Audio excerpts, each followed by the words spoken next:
যশোরের শ্রীপদ্দি গ্রামে জমি জমা সংক্রান্ত বিরোধের জের ধরে নরেন্দ্রপুর ইউনিয়ন বিএনপির সহসভাপতি আবু সাঈদের বিরুদ্ধে ঋষি সম্প্রদায়ের 3 পরিবারের বাড়িঘর ভাঙচুর ও অগ্নিসংযোগের অভিযোগ উঠেছে। এ ঘটনায় ভুক্তভোগী সুজন দাস বাদী হয়ে কোতোয়ালি মডেল থানায় একটি মামলা দায়ের করেছেন। মামলার এজাহার সূত্রে জানা যায়, ঘোড়াগাছা শ্রীপদ্দি দাসপাড়া গ্রামে সুজন দাস, ধীরেন কুমার দাস ও দীপক দাস প্রায় 40 বছর আগে 50,000 টাকার বিনিময়ে 5 শতক জমি ক্রয় করেন, কিন্তু সে সময় জমি বিক্রয়ের লিখিত কোনো কাগজ দেননি তিনি। এরপর থেকে ওই 3টি পরিবার সেখানে বসবাস করে আসছে। বর্তমানে ওই জমি নিজেদের দাবি করে হাফিজুর রহমান ও স্থানীয় বিএনপি নেতা আবু সাঈদ ও তাদের সহযোগীরা ভাঙচুর ও অগ্নিসংযোগ চালায়। ভুক্তভোগীদের অভিযোগ, গত 5 এপ্রিল 8 মে 2 দফায় সাঈদের নেতৃত্বে দুর্বৃত্তরা তাদের বাড়িতে ঢুকে ভাঙচুর চালায়।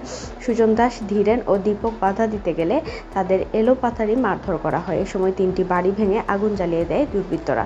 একই সাথে 7 দিনের মধ্যে জমি ছাড়ে না গেলে পরিবারের সবাইকে হত্যার হুমকিও দিয়েছে আবু সাঈদ। 40 বছর প্রায় এখানে থাকে, বসবাস করে। এই যে জমি মনে করেন যে সাইড মেম্বার বলেছে যে তোমাদের নামে লিখে দেবো, টাকা দাও। তাই বলে আমার শ্বশুররা মনে করেন টাকা দিয়েছে। এখান থেকে 40 বছর আগে টাকা নিয়েছে আমার শ্বশুরের কাছে, দাদা শ্বশুরের কাছ থেকে। নেওয়ার পরে তারপরে এখন সাইড মেম্বার অন্য লোকের কাছে জমিটা বিক্রি করে দিয়েছে। দেওয়ার পরে লোকজন আসার পর আসে আমাদের ঘর দুয়ারে আগুন লাগাই দিছিল। দেওয়ার পরে আছে ঘর দুয়ার, তারপরে আমরা সরি নিয়ে সেই ঘর থেকে না সরার পরে এখন সেই ঘর দুয়ার দেখেন ভাঙাচোরা করে কি অবস্থা। আমাদের বসত ভিটে, আমাদের গোয়াল ঘর, রান্নাঘর, মানে আমাদের এখন এরকম অবস্থা যে আমরা রান্না করে খাতেও পারতেছি না, এরকম অবস্থা করেছে। সাইড মেম্বার রিপনের কাছে বিক্রি করে দিয়েছে। রিপনের লোকজন নিয়ে এসে, যশোরের লোকজন মস্তান নিয়ে এসে আমাদের হুমকি দিয়েছে, দিয়ে ঘর দর ভেঙে ফেলাইছে। তো মনে করেন ফাড়িতে গেছিলাম, যার পরে ওনার দারোগা বাবু এসে বললে যে আপনারা ঘর দর ভেঙে ছেড়ে ফেলান এখান থেকে, আচ্ছা যার জমি খালি করেন। কিন্তু আমরা বলতেছি যে আমরা তো এই জমি টাকা দিছি, টাকা দিছি, আমাদের নামে এখন দলিল করে দিইনি বলে আমাদের এখন চলে যেতে হবে। তাই দারোগা বাবু বলতেছে হ্যাঁ তোমাদের ছাড়তে হবে, ঘর দর ভেঙে ফেলতে হবে। তাই বলে দারোগা বাবু আমরা আইনের প্রশাসনকে জানাইছে, তিনি আছে এই বলে চলে গেছে যে তোমরা ভাঙচুর করে ফেলো। কিন্তু তিনি একটা ব্যবস্থা নিলেন না যে এনারা 40 বছর এখানে আছে, ইনা এই জায়গার প্রাপ্ত তো ইনাদের। হাফিজুর আছে, সাইদ আছে, জাহিদ আছে, আর হলো রিপন, এনারাই আসছিল। এসে আমাদের ঘর দরটা প্রথম গাছপালা ভেঙেছিল, দিয়ে কাটা করে তারপর আমার দেওরে হলো মাপতে আইছে, আমার ননদরে এমনকি কাপড় ছিঁড়ে দিয়ে তার পাতি আইছে দা দিয়ে, এরকম অবস্থা। ভাঙচুর করেছে সাঈদ, জাহিদ, গোপালপুরে জাহিদ, তারপরে আপনার ওই হাফিজুর, এনারা আছে ভাঙচুর করে। টাউন থেকে লোক এনে এনারা ড্রোন কিনে এনে এনারা ভাঙচুর করে। এদিকে ন্যায় বিচারের লক্ষ্যে ভুক্তভোগী পরিবারগুলোর পাশে থাকার আশ্বাস দিয়েছেন জামায়াতের নেতৃবৃন্দরা। বৃহস্পতিবার বিকেলে যশোর সদর থানা জামায়াতের আমির অধ্যাপক আশরাফ আলীর নেতৃত্বে নেতাকর্মীরা ভুক্তভোগী পরিবারগুলোর সাথে দেখা করেন।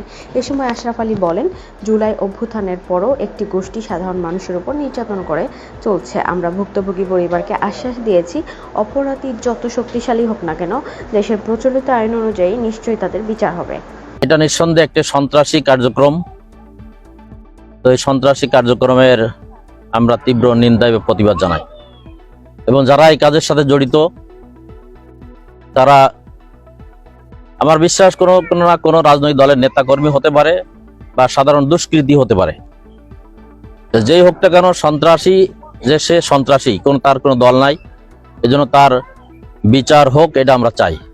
এদিকে মামলার বিষয়টি তদন্ত করে ব্যবস্থা নেওয়ার কথা জানিয়েছে পুলিশ। 2025 তারিখ সকাল অনুমান 11:11:30 ঘটিকার মধ্যে সুজন নামক এক ব্যক্তির বাড়িতে আবু সাঈদ জমি দাবি করিয়া তাদের মধ্যে বিরোধ সৃষ্টি হয়। এই বিরোধের জের ধরে আবু সাঈদ তার লোকজন নিয়ে তার বাড়িতে যে সুজনের বাড়িতে যায়, সেখানে ভাঙচুর এবং মারামারি হয়। এই সংক্রান্তে সুজন দাস একটা এজাহার দায়ের করে। উক্ত এজাহার ভিত্তিতে আমরা মামলা রুজু করিয়া তদন্ত করি এবং আসামি গ্রেপ্তারের জন্য তৎপর থাকি। বিষয়ে জানতে নরেন্দ্রপুর ইউনিয়ন বিএনপির সহসভাপতি আবু সাঈদের মুঠোফোনে কয়েক দফা যোগাযোগের চেষ্টা করা হলেও তিনি ফোন কলটি রিসিভ করেননি। হাবিবা সুলতানা শান্ত, যশোর।